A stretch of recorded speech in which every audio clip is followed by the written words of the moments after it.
Sup, Captain Gender here.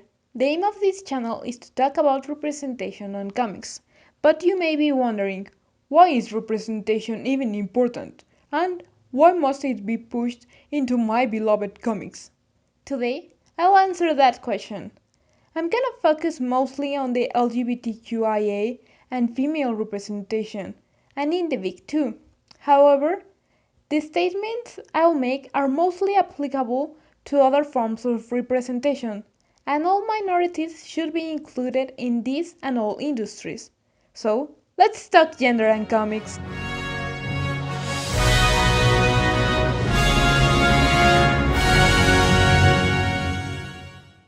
There was a time when not a lot of strong female characters were found in the world of comics, and the LGBTQIA community didn't exist in it. Until 1989, any mention of homosexuality was banned from comics, as stated by the Comics Code Authority. It is true that this has changed, and we now have a wider diversity of heroes. However, according to a report conducted by BBC America and the Women's Media Center, there are not enough female superheroes in fiction. You may wonder, I get it, girls don't see themselves on screen, but is that really a big deal? Actually, yes. Media is a propaganda which frames the world for us since we are little. It enforces roles on power and depicts what is possible for different groups. Sure, there comes an age when we learn to be critical with what we hear and see, but until then, much harm can come from this. In the same study, teens aged 15 to 19 years old answered questions regarding their feelings of confidence, bravery, and whether they felt listened to or not. These are the results. As it can be seen, the current model we live in makes it easy to inform doubtful women. Even if a lot of factors come into play for these figures to be like this, media influence is a big part of it. At this point, I must remark that, although I was unable to find a report that gave such clear figures about the audience's feelings towards LGBTQIA+ representation in comics, considering this community counts with even fewer representatives, it can be extrapolated that this group would have similar feelings, or even worse ones. A lot of children grow up in contexts that invisibilize the LGBTQIA+ community. This results in a lot of poor kids growing up with insecurities towards their gender and/or their orientation, without words to express themselves or the knowledge that there is more than heterosis normativity. They may develop an internal rejection towards their sexuality and deem it unnatural. Maya Kobabe does a great job depicting all of these doubts in her graphic novel, Genderqueer, a memoir. You should really check it out if you want to understand a bit more the process of understanding one's sexuality. The members of the LGBTQIA+ community show really high rates of depression and suicide. As a matter of fact, studies state that non-het teens are twice as likely to think about suicide, and 61% of trans teens report having had such thoughts.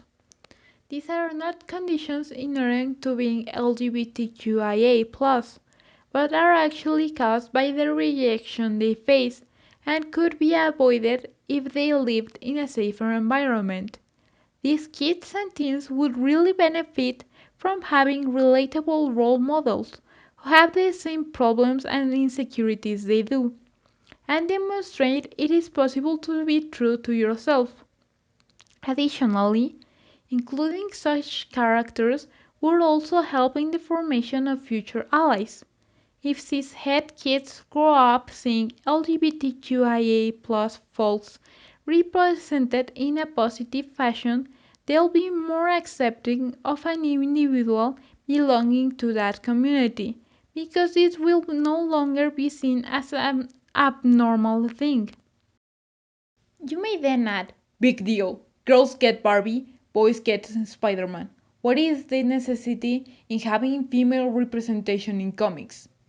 Firstly, I'll note that it is sexist to say that both of these characters are solely for one gender. Secondly, I'll bring to your attention that in the 20 biggest grossing movies of all time, 6 are from Marvel. Comic book characters have left their pages, and their stories are now being consumed by all kinds of people, not just cis-het white men.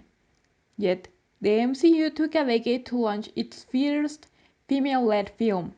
And even if DC has already included characters belonging to the LGBTQIA community to its TV series, Marvel is yet to quit all the queerbaiting and take a non-closeted character to the big screen. If y'all looking through these figures coldly, distancing the numbers from the very humane stories behind them, then here's a testimony for ya. Guppy Goldberg played Guinan in Star Trek: The Next Generation. When she was a little girl, she was a big fan of Star Trek. She tells the story of her reaction to seeing O'Hara on the show for the first time.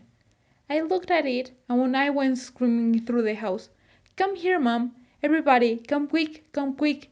There's a black lady on television, and she ain't no maid." I knew right then and there that I could be anything I wanted to be. Positive representation goes a long way. And if you ask, "But wait, you said you were gonna stick to Marvel and DC, not throw Star Trek at me?" Then I'll give you one last testimony. Even if it does not involve women or the LGBTQIA community. Anthony Smith was born with mosaic trisomy 22, which resulted in him requiring a hearing aid that he and his family called his blue ear. One day, the 4-year-old declared he didn't want to use it anymore because superheroes don't wear blue ears. After his mother emailed Marvel about her problems getting Anthony to use the tool, the company decided to craft a few pinups featuring an all-new kid hero called Blue Ear, who used a hearing device to help save the day. He gave Anthony a new sense of pride in who he is and his hearing aid, which he now uses without a problem. To sum up, even if the characters featured in our beloved superhero comics are works of fiction, their impact in people are very real. Inclusion of diverse characters doesn't hurt anyone, but the lack of it does. For years, white cis-het male superheroes have had the spotlight of the superhero industry, but the time has come for them to share it and for the hero industry to depict a world as diverse as its readers. Don't forget to like and subscribe. Capgender out!